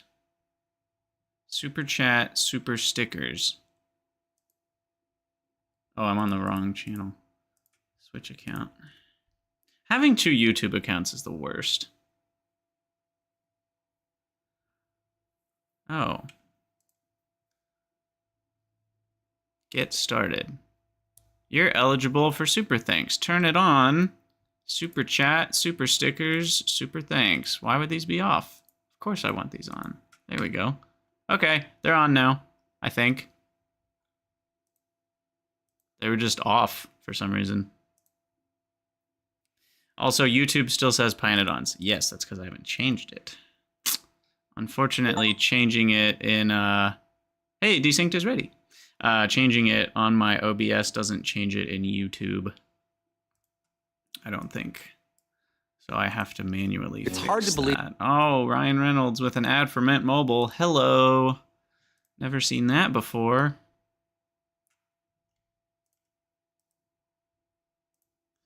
All right. So Desynced First Look. All right, I've changed the title. The thumbnail's a little harder to change because I don't have a picture to upload for the thumbnail. And you're welcome for the podcast, Michael. I'm glad you've been enjoying them. I've really enjoyed filming it. Oh, maybe I take a little picky pick of the background here on Steam, and I use that as the thumbnail for the YouTubes. There we go. Okay, at least it looks correct now. All right, firing it up. I just gotta set the correct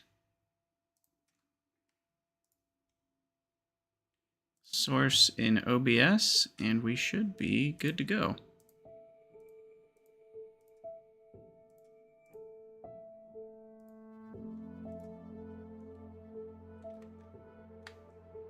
I'm in. Hacked the Matrix.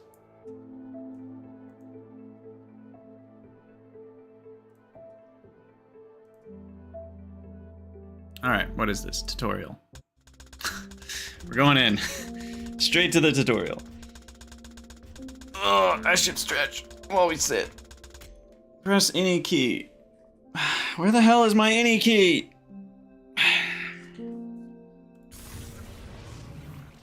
Welcome back, Commander.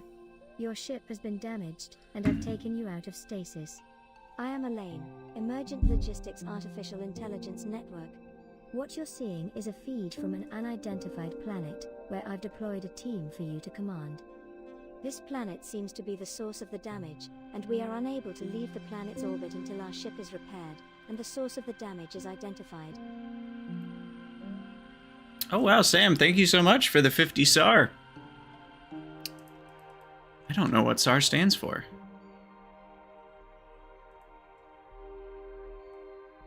Yeah, she was really quiet for me too. Oh, is my volume low? Let's turn it up a little bit. Okay, what do I do? Click? You will need to establish a small mining facility in order to proceed with ship repairs. This will be your primary objective. Communications are currently limited, so one of the first things you will need to do is to establish an uplink from ground level. Try to find metal and crystal deposits, as we will need them for repairs. Found him. Okay.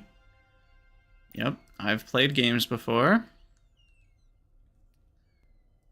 Selecting a scout. Okay, you can pan, rotate, yada yada. There's a scout.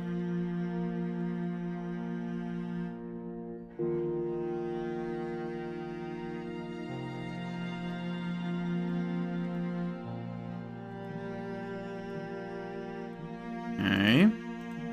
RTS controls. You have the ability to deploy your command center. Try deploying in between the two resources for optimal accessibility. Deploy using the deploy base button. Alright, music might be a bit hot.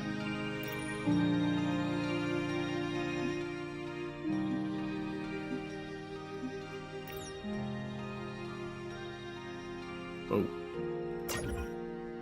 Now, let's begin mining the metal ore deposit. Select an engineer with a laser mining tool. Click the right mouse button on the metal ore to start mining. How do I know if they have the laser mining tool? Visual. Do they both have it? They both have one. Okay. Cool.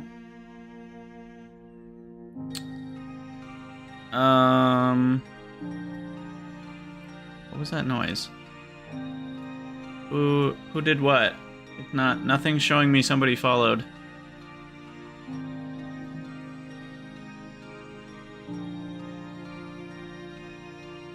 Did something pop up on the screen?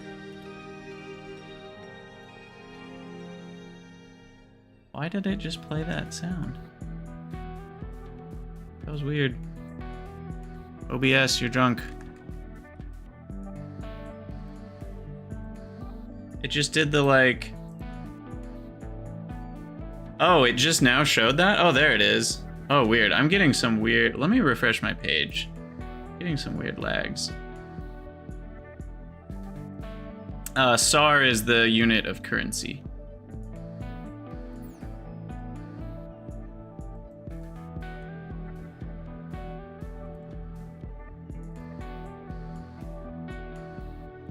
Yeah, but he did that a while ago, or they did that a while ago.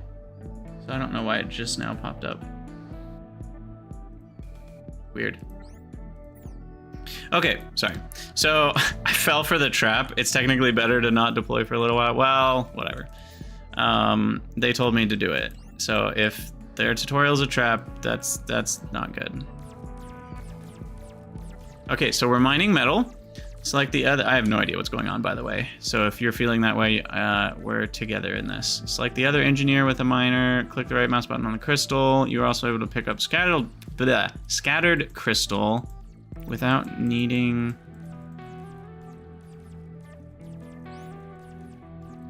Without needing to mine it.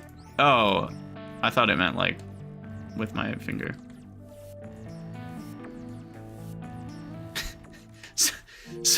Saudi Arabia Railways. I doubt that's the unit of currency. Units and buildings gain functionality via components that need to be constructed separately. Components are placed into sockets. Okay, that's what these mining lasers are. Which come in 4 sizes: small, medium, large, and internal. You can equip a component in the same size sockets or larger. All right, that all makes sense. You can process metal ore using the fabricator. Try equipping it onto your command center. Select the command center. Okay, place the fabricator from it. What is this green line? That is really throwing me off. Like, that feels like it's part of the tutorial, but I don't think it is. Place the fabricator from its inventory. Okay, that's down along here. Into a medium socket. You click and drag or just click once? It looks like either. Okay, there we go. Now it's in a medium slot.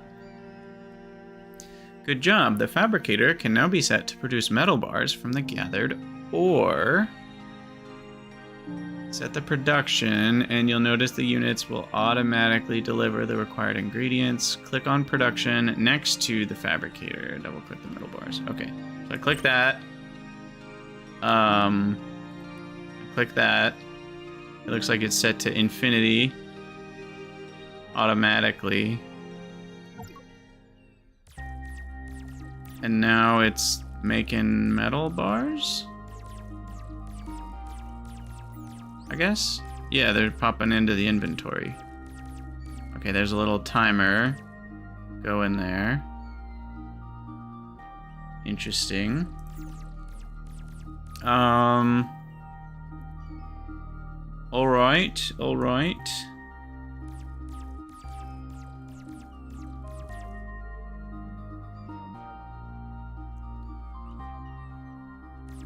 I'm just trying to take it all in, y'all. There's a lot going on here. There's buttons on every side of the screen. There's a lot of buttons, too. There's a world event, some drop pod. No idea what that is.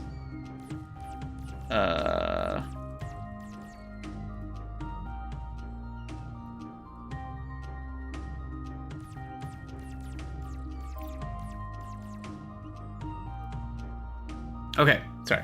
So now automate the production of metal bars by constructing a dedicated production building. Open the build menu and construct a small building. That's where? Build menu B. Okay, so that's over here. So that's like a game menu, like the research menu. There's a build menu. Okay, so build a small building. It's literally called a small building. It's 1x1 basic building with good inventory space, but supports only one small component. Okay. I'll build it right here. Now that dude's grabbing stuff. The runner and the scout are both grabbing things. I don't know what's happening automatically there, but something's happening automatically. Then you're now ready to expand your production capabilities. Produce a fabricator in your command center. So with my fabricator, I can make a fabricator. Got it. But I need crystals. The runner is going to grab crystals for me. Interesting. Another way is to have a building request a desired item. Select the new building, click the request button, and request a single fabricator. Okay, click request item. It will automatically be delivered without having to specify where to get it from. That raises so many questions in my mind, but okay. The fabricator has been delivered to the new building where you can equip it into a socket and begin metal bar production. So for now, I'm just kind of blindly following the tutorial, but there will be lots of figuring things out later. Okay, so I just... Wait, what did I just do? Did I just tell it to make a fabricator? I think I just told it to make a fabricator. That's not what we wanted. We want to make infinity metal bars. Yeah, I just made an extra fabricator. You have a little logistics zone. Assume all your little robots are members of the logistics zone. Okay, got it. Building up your production of simple materials such as metal bars will prepare you for when you unlock more advanced materials, yada yada yada. Produce 2 more buildings to increase metal bar production. Got it. Units connected to the logistics network will automatically deliver requested items and make their own inventory items available to the network. A power grid represents a single logistics network. Aha, those are the words I needed to hear. I feel like it should tell you that before you even like start playing, because that's not true of most games. It's so weird because something like that is better for like a player that's never played a factory game in their life. They're like, oh yeah, my bots just bring the things I need. Like, it's convenient, it's nice, I don't need to think about it. But to a factory player, it's like, wait, why is stuff moving around without me doing anything? Like, and it's almost like, when does that happen? When doesn't it happen? What are the rules? Like, it raises more questions than it answers to have something like that just work for you, which is kind of funny. So I need to build more little buildings. So I'll build buildings. What do they cost? They cost 10 and 5, so they're not very expensive. I'll do what it told me to do. I'll build 2 more. And then that I need to build, I'm gonna build 10 fabricators.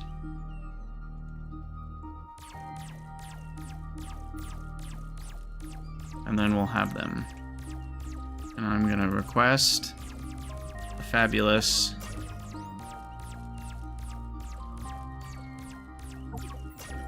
okay. And it auto-equipped? Looks like it auto-equipped. Visual. So what is this? What is this arrow going on here? So like that is connecting that to this. Visual. Shown in the game world. Useful to link to production by dragging from the production tab to the visual.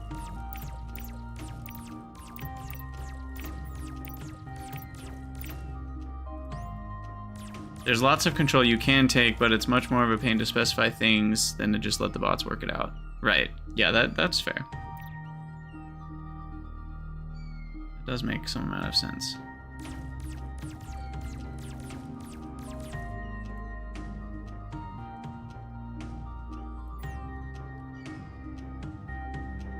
Are you guys getting weird lag?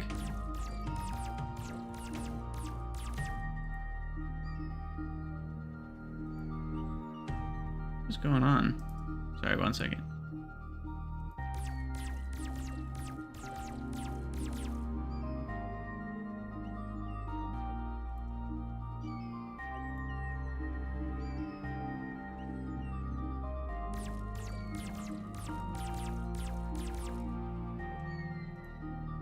My rendering's having a lot of issues, I guess. Whoa, why are we... What is going on?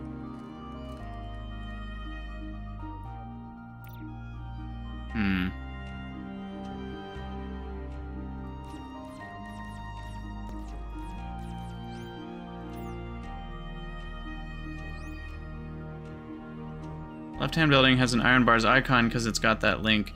So this is basically the icon that the building shows, so I could change the icon that the building shows without changing what it's making. By doing that? Weird.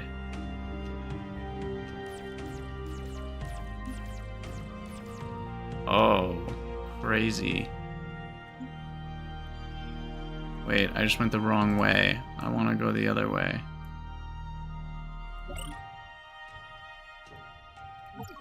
I want that to set that. Cool.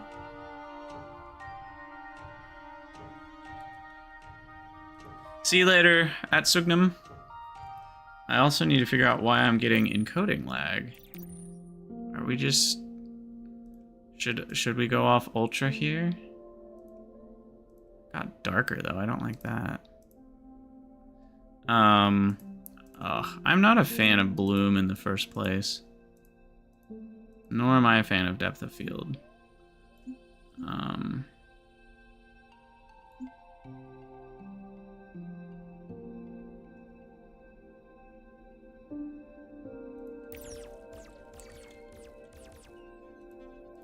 Does that help? No. Encoding overloaded. I wonder why. So this is weird. I don't normally have issues with this, and I'm wondering if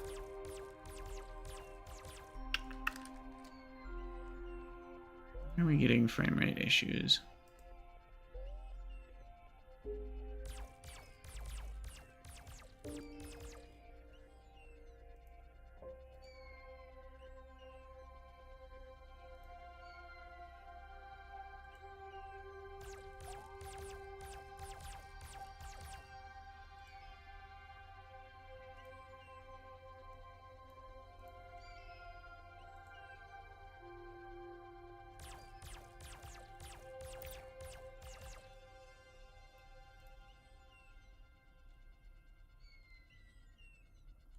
Still encoding lag, huh?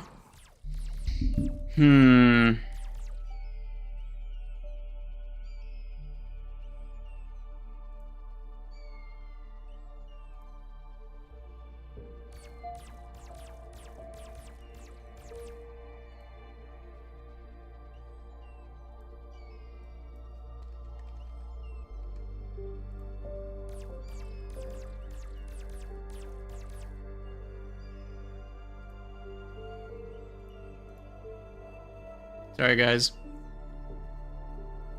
Think I might have fixed it? No. Maybe. Oh, still showing encoding lag. Trying to figure out how to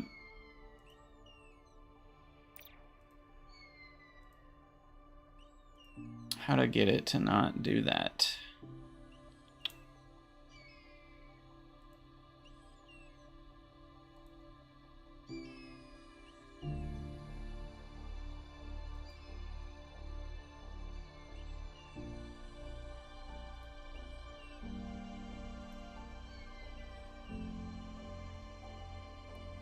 Is the encoding and frame rate desynced?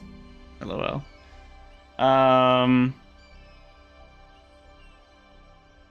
Okay. Well, it was working fine on Factorio, that's for sure. But my GPU doesn't seem to like all of this happening. And I'm trying to figure out what exactly I can change.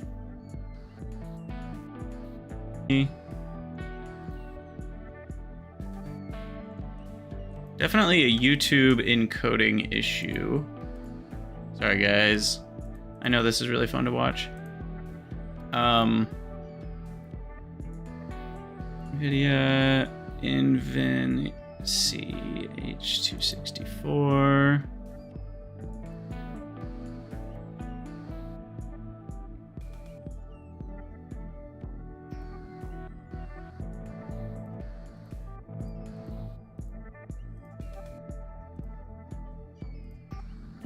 It should just work fine the way it is, but I think the easiest thing for me to do is just go down to 60 FPS here.